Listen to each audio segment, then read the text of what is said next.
Hello, happy Friday. I've had another emotional week, so I'd like to talk to you about that. Please don't switch off if you think you don't have emotions or you think that emotions are weak. Please just hear me out for just 10 minutes max. As humans, we have emotions. The problem isn't having the emotion.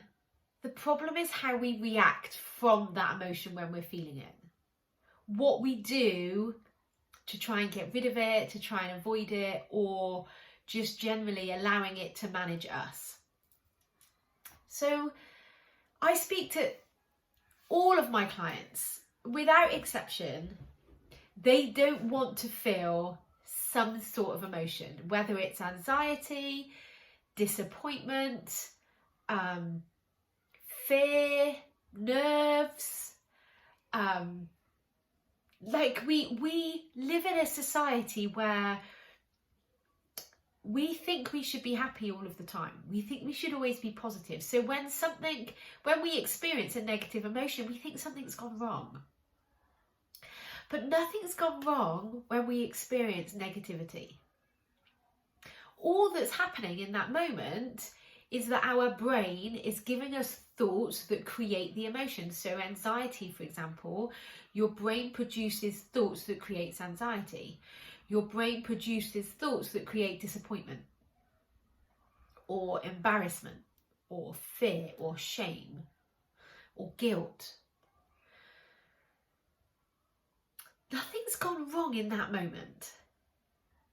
And yet so many of us try and get rid of it. We try and get rid of that emotion.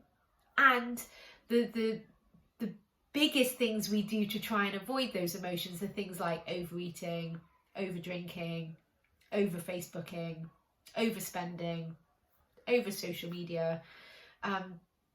Any activity that you do, that you overdo in order to avoid an emotion, probably has a negative effect on your health. So, for example, I'm a sugar coach. I help my clients to get control of their sugar cravings. And the way that we do that is by learning how to manage that emotion, how to experience it, how to deal with it and not respond to it. And it's really simple. It's really simple and it's really straightforward. And it's literally 4 steps. I think probably 3, but 4 steps. The first one being, and you can apply this to any emotion that you experience. I'm just talking about the craving for sugar. But the first thing is to recognise that you're having the emotion in the first place. The first step is to go, hang on a minute. I'm feeling angry, embarrassed, nervous, anxious, disappointed. I'm experiencing that emotion. I'm experiencing the craving for alcohol or the urge to scroll on social media, or if you're at work, that desire to check your inbox just in case something important's happened, or that urge to answer every single phone call because your brain's thinking it's gonna have to be important. So noticing that you're experiencing that emotion is the first step, because if you're not even aware, if you're not like consciously focusing on what's happening, then you're not able to control it. So the awareness is the first step, and sometimes it's the hardest step because you want to do that awareness without judgment. You know, I don't want you to talk to yourself like, oh, what are you feeling now? Like, what's this emotion now all about? No, just get fascinated and curious. Right. Why am I feeling angry right now? Like, what's causing this anger? And you're going to think it's because of a situation. You're going to think it's because someone has done something, someone spoke to you a certain way, or something's happened. But it's not that situation that's making you feel angry, it's your thoughts about it. So that person shouldn't have spoke to me like that. They're wrong, or it shouldn't be happening. Those types of thoughts are what creates anger. So when it comes to the craving for sugar, it's the thoughts of, it's not the chocolate bar that's creating the craving. It's because you're thinking, oh, that tastes nice, or it's a treat or a reward, or it'll make me feel better. Like if you're that 3 o'clock in the afternoon, you're having that little energy slump, it's probably because you ate sugar at lunchtime and now you're having a dip. But that, it'll perk me up, it'll make me feel better, it'll give me a boost. It's that thought that creates the craving. Once you know that, now you can start to be deliberate and very conscious about what you want to do with it. So the first step is awareness. The second step is to experience the emotion. Have I missed a step? Awareness. Second step is to experience the emotion. And you can just notice your body. As humans, we've got the most amazing skill of like detaching ourselves from ourselves. So we can become the watcher of our brain. So we can kind of look at our thoughts, just like you would look at a cup of tea. If you can see that cup of tea, if you can see your thoughts, you can watch it with just fascination. It doesn't make you who you are, it doesn't make you you, it's just something that's happening in your brain, it's just a voice. And you can just ask yourself, where in my body do I experience this emotion? Is it hot? Is it cold? Is it fast? Is it slow? What do I want to do when I feel this emotion? And is that how I want to show up? So coming back to the craving for sugar, if you're having the thought, it'll make me feel better, or it's a treat, you experience the craving for sugar, where in your body do you feel it? Experience it, allow it to be there. Nothing's going to go wrong when you experience an emotion. And then 3, the third step is don't respond to it. Don't react to that emotion. It might feel like you're being more productive if you shout and scream when you're feeling angry. It might feel like you're feeling better if you don't do that presentation to avoid the nerves, or you eat the sugar to eliminate the craving.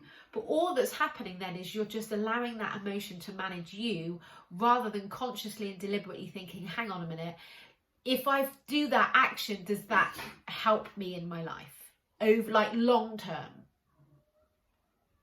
So if I react to the emotion of sugar and I eat all the crap, does that help me long term?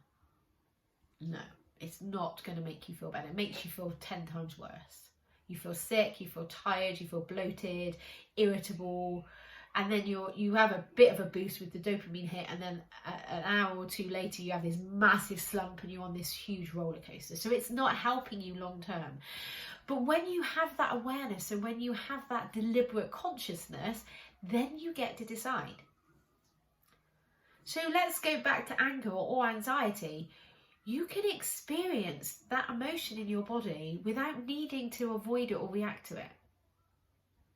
You can just simply watch yourself experiencing it and then decide, right, do I want to do this presentation? Is that going to help me? And actually overcoming that nervousness and doing the presentation, you'll feel like a badass afterwards.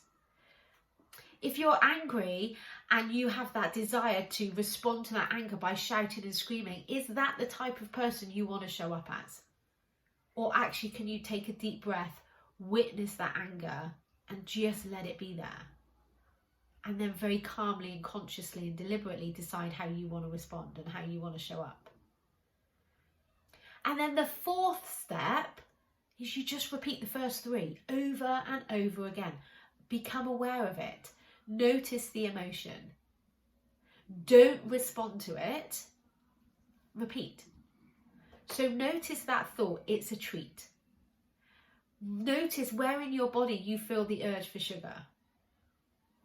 Don't respond to it. Don't eat the sugar. And then repeat that over and over again. And the more you repeat it, the better you get at not responding to it, the weaker that emotion becomes. Then you start to manage it rather than it managing you. And it is that simple. The simple part, the complicated part is that you can't always see your own brain, which is why sometimes you need that external person to help you. And regardless of the circumstance in your life, if you're not dealing with something the way you want to deal with it, then please get in touch, because I can help you. I can help you get control of your sugar cravings. I can help you deal with the other emotions in your life so that you're being very conscious and very deliberate about the type of person that you want to be. That's the control that you have. That's the power we have as humans, and I would love to teach you how to do it. So just send me a direct message. Get in touch, either via YouTube, via Facebook. Come and find me and I can help you. Have an amazing week. Bye.